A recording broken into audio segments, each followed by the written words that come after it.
Professions, a core part of your character's customization in WoW, and in Wrath the Lich King, they undergo quite a few changes. Today we'll take a look at the 8 primary professions, what bonuses they give, which one you should consider, and why. I'll be focusing on the things that are unique and interesting for each profession. I don't want this to be an exhaustive list of every small bonus or benefit, or to cover the obvious, such as enchanters getting you enchants. Before we do though, a few things to keep in mind. Pretty much every profession will do something useful for every class and spec. It's just some are a little bit better. This will also be an overall look through professions, because this is an area of the game where Blizzard has in the past delayed changes until they were patch appropriate, such as the Nature Resist gear releasing alongside AQ40 in Vanilla, or Dragonmaw becoming one-handed in TBC with the release of ZA. I'll try and mention every case where you should expect something to not be about from launch as well. Also, Blizzard aim to get profession bonuses a lot closer together in Wrath than they have been previously. I'm going to do a quick comparison across all profession specific bonuses for attack power, and we'll be considering one strength as 2 attack power for this, just to show you how small the differences really are. For Alchemy you get a bonus of 82, Blacksmithing you get 2 times 40, Enchanting's 2 times 40, Engineering has no flat stat allocation, Inscription is plus 80, Dual Crafting is plus 84,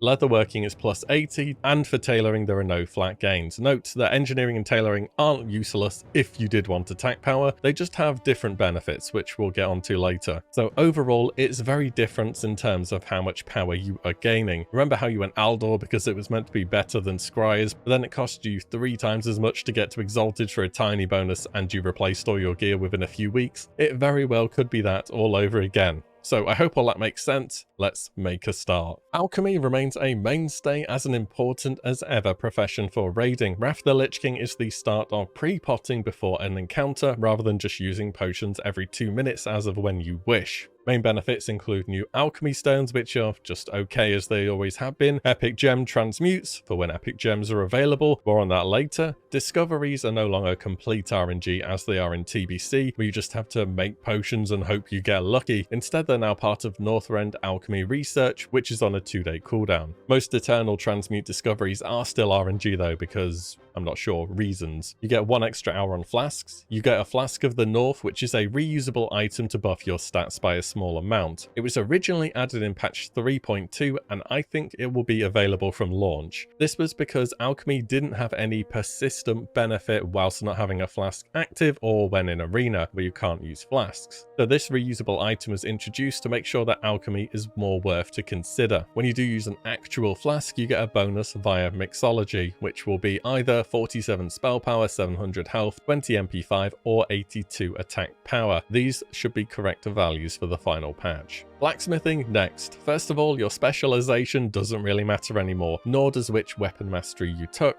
Though they still exist, they're just for classic and TBC items. In terms of new craftables, there are many powerful BOEs which release with each subsequent tier, and this will continue on throughout the expansion. You have your standard suite of new blacksmithing items, from skeleton keys to shield spikes. A new item is the belt buckle, which are tradable and creates yet another gem slot on your belt. These will be needed throughout the expansion by everybody. As a bonus for the blacksmith, you get 2 extra sockets, 1 on your braces and 1 on your gloves. These stack with existing sockets on the items, and all added sockets are prismatic, meaning you can gem anything in them and they will count towards activating your meta gem. Enchanting no longer needs you to stand in the middle of Orgrimmar or Stormwind and spam that you are selling enchants. Scribes can now make an item you apply your enchants to, and then you post them directly on the auction house. You'll also get ring enchants, which only you can benefit from, so long as you still have the profession. These will be 2 times 40 attack power, 23 spell power, or 30 stamina. Engineering. Okay, so in Wrath, engineering goes back to being absolutely insane. Back in the day, I had engineering on literally every character I played because it just offers so much. First of all, the best bonus engineers have by far is the auction house in Dalaran. Seriously, nobody wants to go back to Stormwind or Org every time they need to use the auction house or to relog. It's just annoying. This is a really nice bit of convenience. They get several unique glove upgrades, one of which is the hyperspeed accelerators, which goes very well with trinkets, potions, and snapshotting. Hand-mounted pyro rockets are another one, which add a bit more burst to your rotation. Engineers also get cloak upgrades, which will be a bit of agility or spell power and allow you to get a slow fall effect on any class. And you are going gonna need some way to tag that time lost proto-drake out of the air safely, right? Note for this, tailors also get a cloak upgrade, but their one is way better, so you'll have to think about that when making the choice. And finally, a unique boot upgrade in Nitro Boost, which gives some crit rating and actual real how I remember them being Nitro Boosts. I'm gonna be honest, when I first used the quote-unquote Nitro Boots in Classic, I was kind of disappointed. They were more like run a little bit faster for a little bit boots. In TBC, sure, they go really fast, but they don't last very long. The Wrath versions are the real deal though. A lot of fun, they're just great for literally everything and on a 3-minute cooldown. Every class can have excellent repositioning and mobility. You get your usual expected items with engineering, new types of goggles, you get new flying machines, you get to the chopper, you get Jeeves who's a reusable repair or vendor, you get a portable mailbox, you get a gnomish army knife which combines every profession tool. I genuinely think that everybody on every character should be engineering in Wrath of the Lich King. It's just too good, too much utility, too many cool things. I will be going it again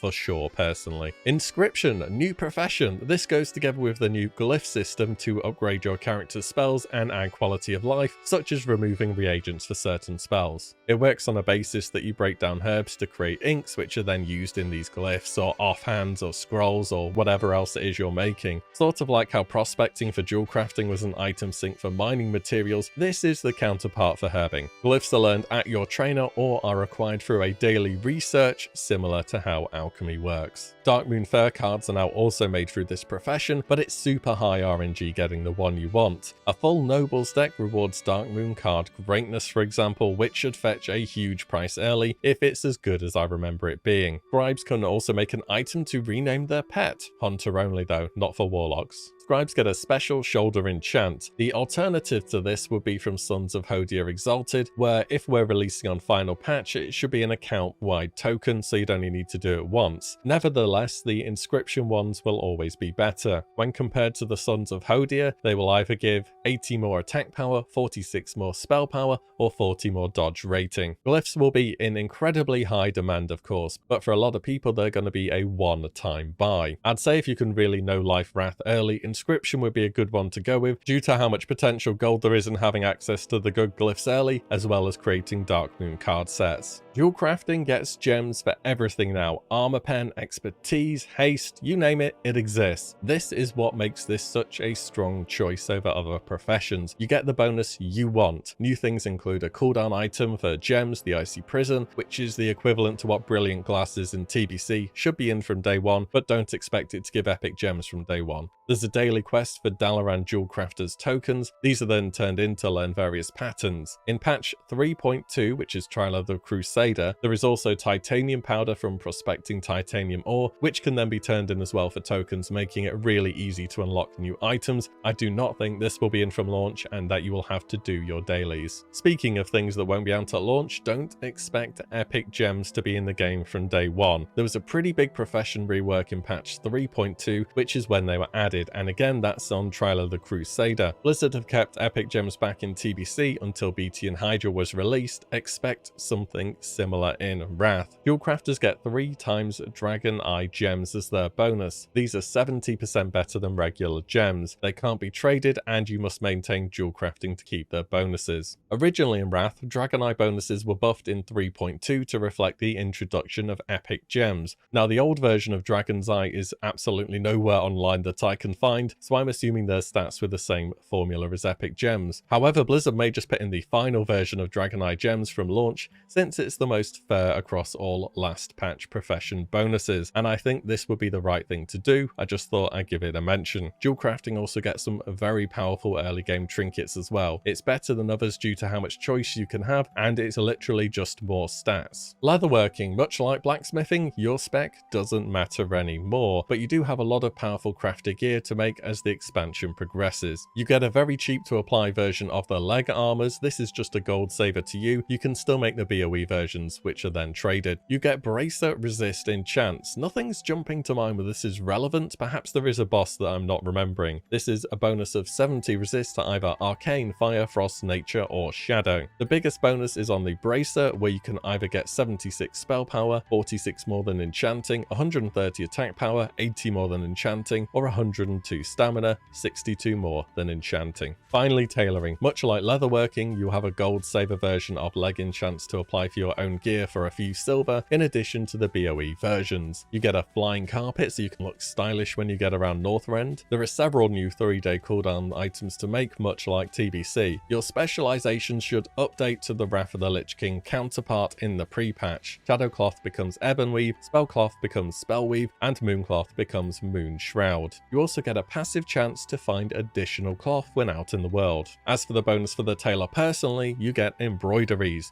These are very strong procs which are applied to your cloak, excellent for when you're lining up cooldowns and snapshotting. They are either 295 spell power for 15 seconds, 400 attack power for 15 seconds, or a proc to restore 400 mana. And that is it. So in short, go engineering jewel crafting. Tailoring is also strong, and blacksmithing is an option too early on, as the 2 extra sockets offer a good amount of flexibility on gearing. Whilst the other professions are fine and there's definitely gold to be made, it's just you want as much choice as possible from the benefits you have. For example, enchanting can only ever give attack power to a class that cares about physical DPS, but you're probably either going to want hit and expertise early on and then armor pen later, which only blacksmithing and jewel crafting allow you to do that. On top of those, engineering is just kind of insane. It's hard to put a DPS value on rocket boots, but being alive, dealing with mechanics fast, or repositioning are just always good. This on top of the gloves and the cloak and everything else, it just has so much going for it. I know I'm going to be putting some gold into the materials for an alt to hold for when Wrath happens, and because it's still so far away, it does make sense to do it sooner than later. Prices are only ever going to go up. That's everything for the primary professions. Secondaries will follow. Let me know your thoughts, if anything, on everything we've gone over, and as always, thank you all so much for watching and listening in. I shall see you all in the next one very soon.